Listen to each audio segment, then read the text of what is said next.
welcome back, campers. I'm Cheyenne, and this is Ariana, and we're going to be weaving our wool today.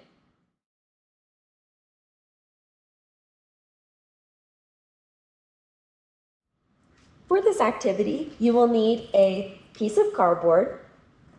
You will need either the wool that you spun in the previous activities, or if you have some yarn around the house, you can use that as well. You'll need a marker to mark on the cardboard, a ruler, a shed stick, which was also our spinning hook in the first activity, a pair of scissors, and if you're a smaller camper, have a parent help you with that, and some tape. The first thing you'll do is grab a piece of cardboard and cut it to a desired length. We chose a 5x5 piece. So I'll take my cardboard and I'll use my ruler to measure out 5 inches up high, 5 inches, and then I will go from that line and I'll measure another 5 inches. Once you have your measurements, cut it or have an adult help you cut the cardboard to size. And then you can start cutting your cardboard. This is what it should look like when you're complete. The next step is to cut 1/4 of inch slits in one side of the cardboard. These will be about a 1/2 inch apart.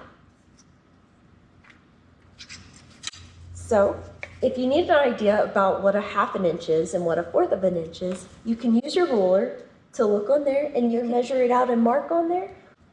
So, you will take your scissors and you will cut those slits just like this, about 1/4 inch down, and then a 1/2 inch over, a 1/4 inch down. This is what it'll look like when it's finished. Next, we'll be creating the warp on the loom.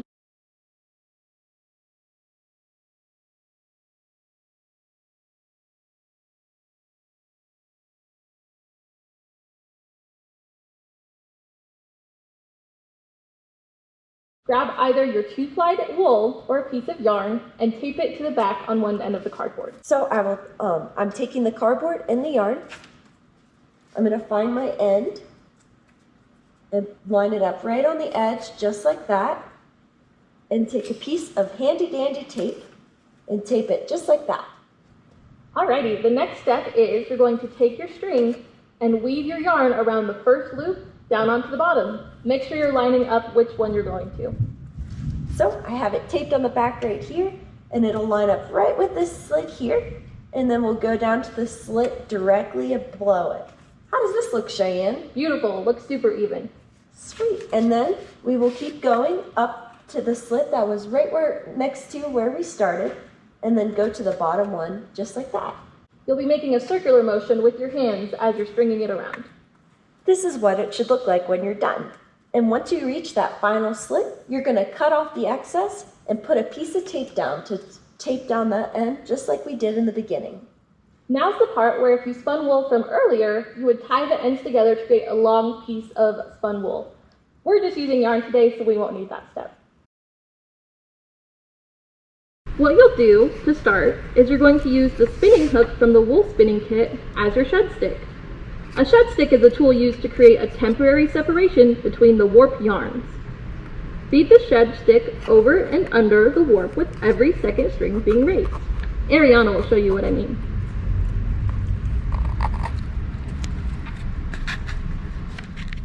So every other one, she's lifting up.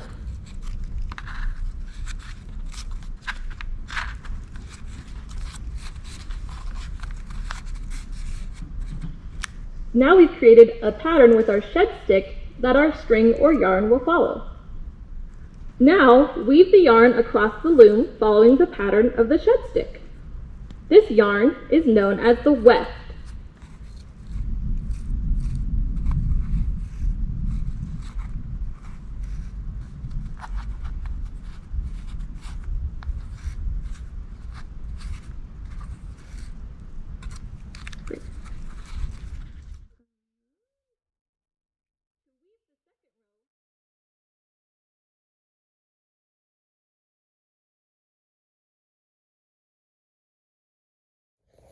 To weave the second row, feed the shed stick in the opposite over-under pattern from the previous row.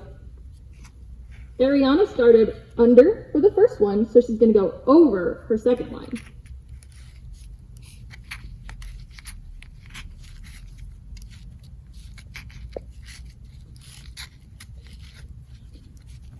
Now we will follow that pattern with our yarn once again.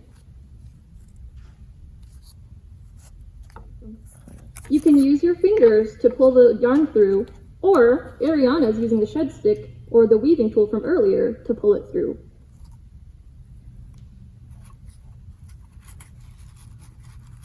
Make sure you're following that over-under pattern.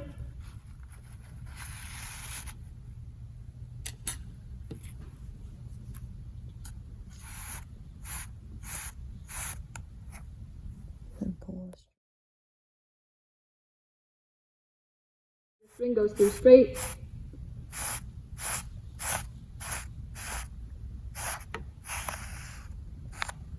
Great work, Ariana. We're now going to use our shed stick to gently push each of our rows up. Make sure they're nice and snug.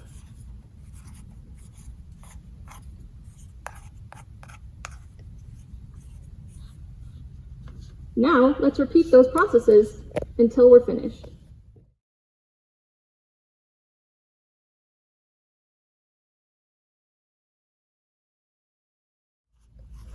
This is what mine looks like about halfway done. Wow, Ariana, that looks great.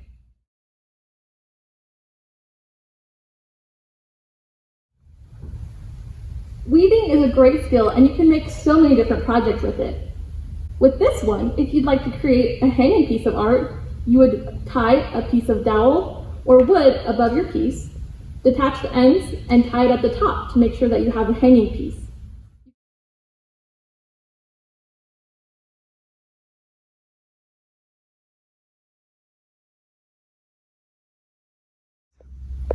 Thanks for helping our campers learn how to weave today, Ariana. Our next project is to make felt marbles. Stay tuned.